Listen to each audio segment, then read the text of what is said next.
Le Parménide de Platon, notice introductrice d'Émile Chambry le traducteur, suite. Troisième hypothèse. Si l'un est et n'est pas.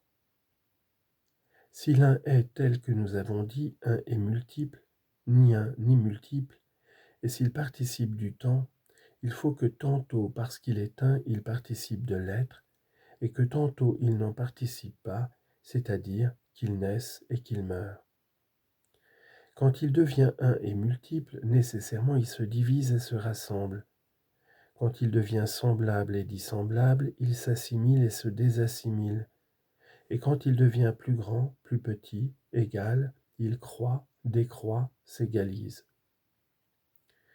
Mais lorsqu'étant en mouvement il devient immobile, ou inversement, cela ne peut se faire sans changement.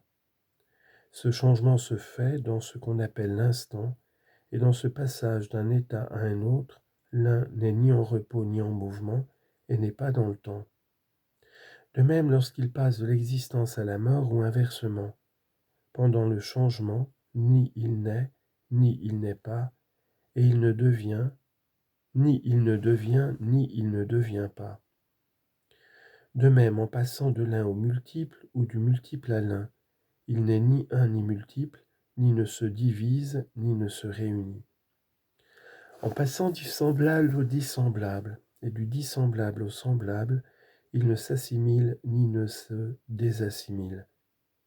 De même encore en passant du petit au grand, et de l'égal à l'inégal, et inversement, il ne saurait ni croître, ni décroître, ni s'égaliser.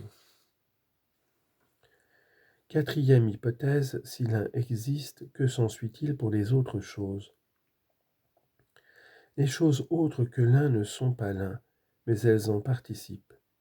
Elles sont des parties réunies en un tout, car il n'y a de parties que de ce qui est un tout. Si donc les autres choses ont des parties, elles participent, elles aussi, du tout et de l'un.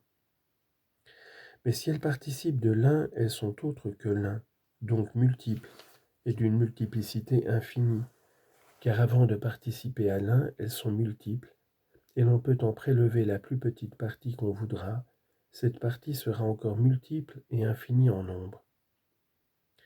Mais dès que les choses autres que l'un sont en communication avec l'un, elles en reçoivent quelque chose de différent qui leur donne des limites à l'égard les unes des autres, tandis que par leur nature propre, elles sont illimitées.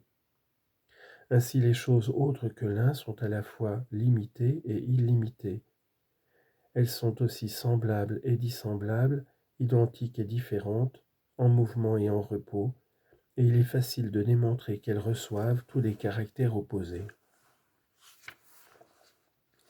Cinquième hypothèse. Si l'un existe, quelles conséquences négatives en résultent?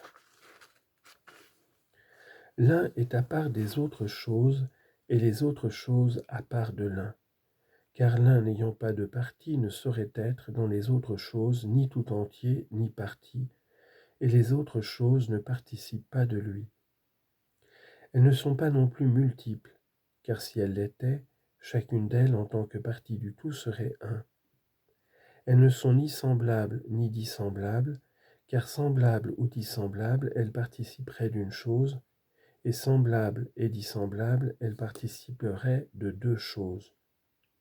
Enfin, elles ne sont ni identiques ni différentes, ni en repos ni en mouvement, elles ne naissent ni ne périssent, elles ne sont ni plus grandes ni plus petites ni égales, car si elles avaient quelque caractère de cette sorte, elles participeraient de l'un.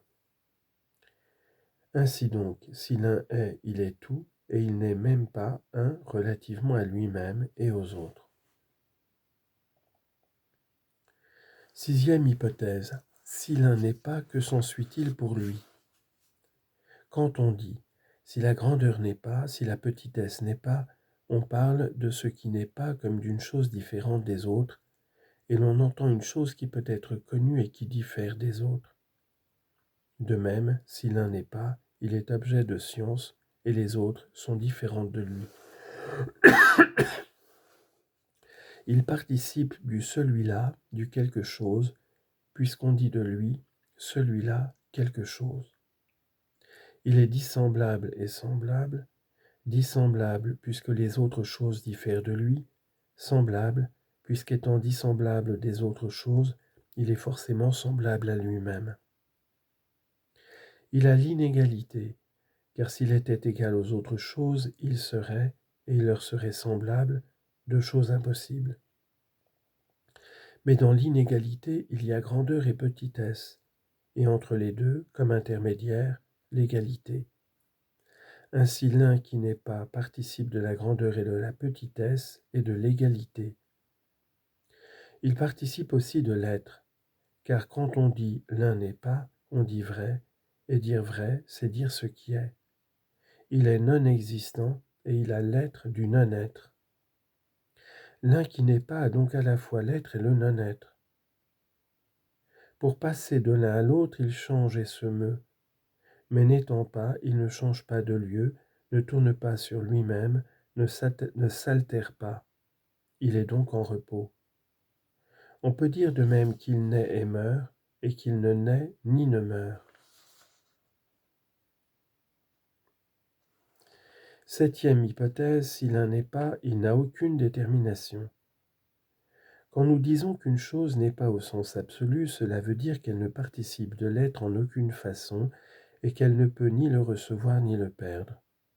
Donc l'un qui n'est pas ni ne naît, ni ne meurt, ni ne s'altère, ni ne se meut, ni ne reste en repos. Il n'a ni grandeur ni petitesse, ni égalité ni inégalité, ni ressemblance ni dissemblance. On ne peut lui rapporter ni celui-là, ni quelque chose, il ne peut être ni connu ni nommé. Huitième hypothèse. Si l'un n'est pas, que seront les autres?